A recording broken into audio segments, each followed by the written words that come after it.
Hi, the person I interview is a third to fifth grade special education teacher who currently works at Norwood Creek Elementary School. I will refer to this person as Monica. Monica was born in San Jose, but her parents decided to return to Mexico when she was 4 years old. Later, after 6 years living in Mexico, her parents decided to come back to San Jose. By that time, she was 10 years old. When she returned to San Jose from Mexico, she didn't know how to speak English. For Monica, vocabulary was one of the biggest difficulties she experienced during her process of learning English. The fact that English words are written one way and pronounced in another one was something very difficult for her to understand.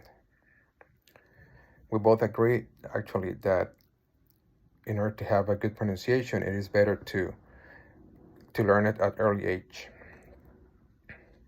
Eventually, when she was in fourth grade, she took a year of ESL classes, and by the next year, fifth grade, she was already taking all English classes. The class was not fully inclusive, according to Monica. For example, there wasn't much support for an ESL learner student. There was only one assistant who was responsible for helping at least 10 ESL students at Willow Glen Elementary School.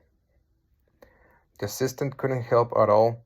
The assistant couldn't help all the ESL students who at the end of the class ended up not understanding what the class was about. There was a lot of confusion. Monica remembers excelling in math because numbers are practically the same, but when tasks were related to reading and writing, everything became a puzzle.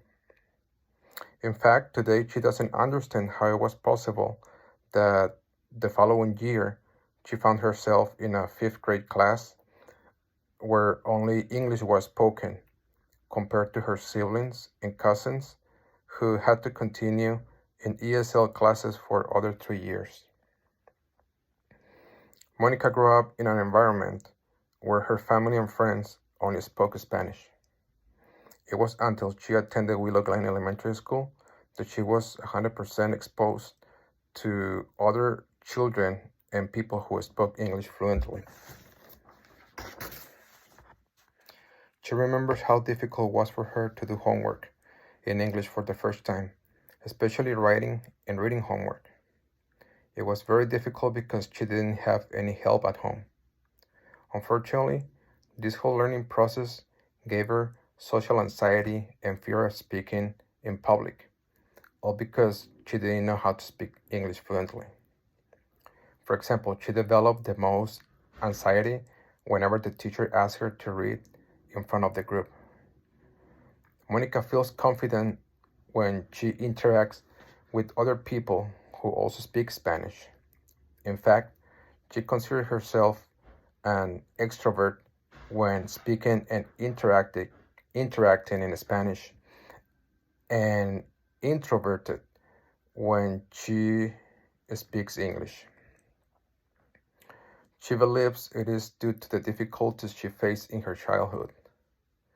Monica thinks that her greatest benefit from this entire process was being able to overcome the barriers of discrimination, bullying, lack of learning resources, and instead she decided to focus on the motivation and need to learn the language. One of the challenges she has had to deal with for years was conversation. She always tried to keep it to a minimum. She rarely interacted with English speakers for fear of saying the wrong sentence or phrase. She preferred to speak English with people who were at her level. She also remembers that back in the days, there wasn't much support from teachers to prepare their students communicate appropriately with peers and community. Not to mention the anti-immigrant mentality that existed in San Jose at that time. Monica encourages her students in using their own language during questions and answers participation.